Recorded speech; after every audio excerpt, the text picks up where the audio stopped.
Icons of Innovation is a performance piece that brings together dancers, computer scientists, technologists, people working with game engines, design and animation, as well as audiences that want to see what can be done across the distributed network in the early 21st century.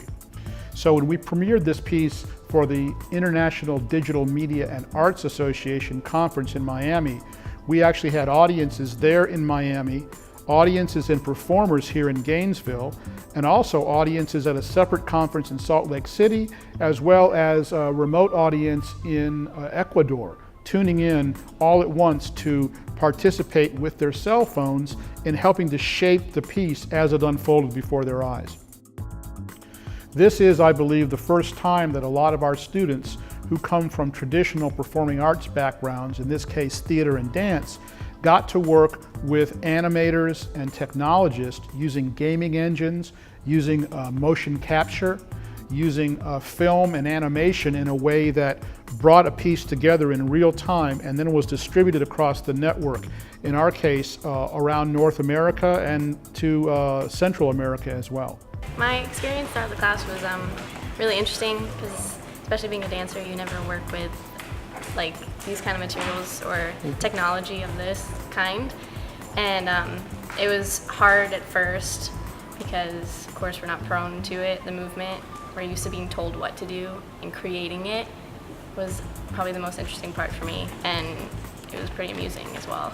So to allow performers in Miami and Gainesville at the same time to be joined in a shared virtual environment, we used a device by Microsoft called the Kinect, which is originally built for their Xbox 360 gaming environment.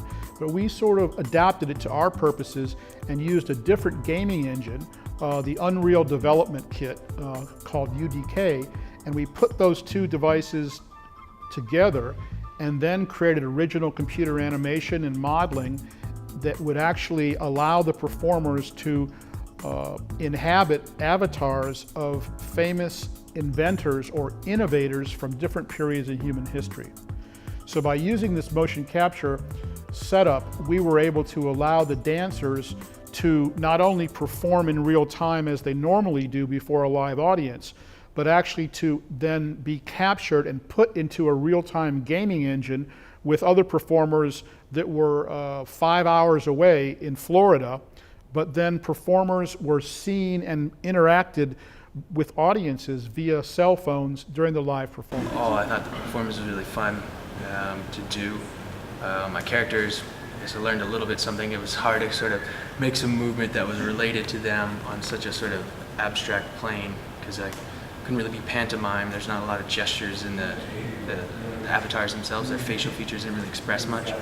So for me, as a performer, an artist, a mover, whatever, I found it really fun because it was sort of difficult. There's a lot of little things I had to work within to try to use really well. I really enjoyed it as far as being a student in Miami. I'm interested in using media to tell stories, and so what was great about this was working with dancers because they have a whole different vocabulary and way of telling stories, and sometimes trying to understand what they're saying with their vocabulary is kind of like speaking a foreign language, so that was really interesting to me. As we started getting closer and closer to the end, though, I mean, it was a lot more running back and forth. Though we had to do some measurements for the Kinect to make sure that we had a set parameter for where the actors were dancing, so that they knew where they could dance and still be caught by the Kinect. So my role was basically to provide some information about movement and about the characters that I researched, and figuring out my relationship to the avatars and the relationships between the avatars in their world and my world and the worlds combining. Well, part of the challenge with doing this kind of work is that you have performers located in at least 2 different cities that can only communicate with each other via video conferencing. So to prepare for this performance, we actually held a semester-long class that also used video conferencing. And in preparation for the distributed performance, we also had rehearsals leading up to the premiere in Miami in November at the IDMA conference that allowed the performers to get used to dancing with other dancers, yet across the network, but they were in a shared virtual environment. And this is something that's very new.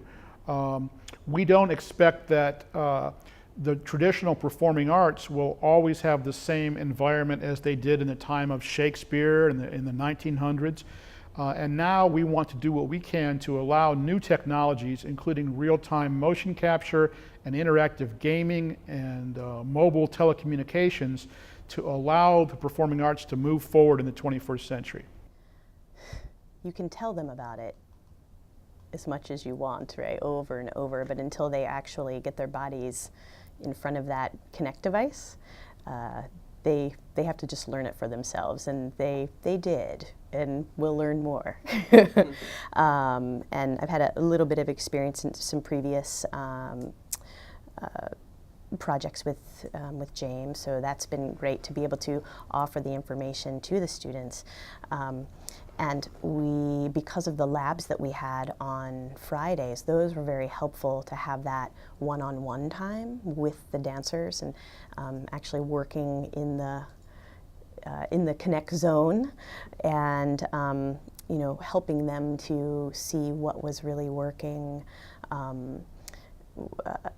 what read through the avatars, and helping them to embody. Basically, they had to simplify a lot of things.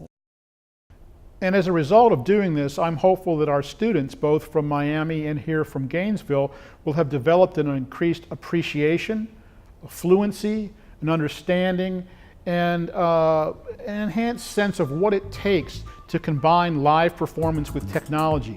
None of what we did was really trivial. These were some serious challenges that we faced. But I'd like to believe that the students got a taste of what it is to work in a professional environment, solving problems, both technical and creative, and putting on something that I'm hopeful will be very memorable for them as part of their college education.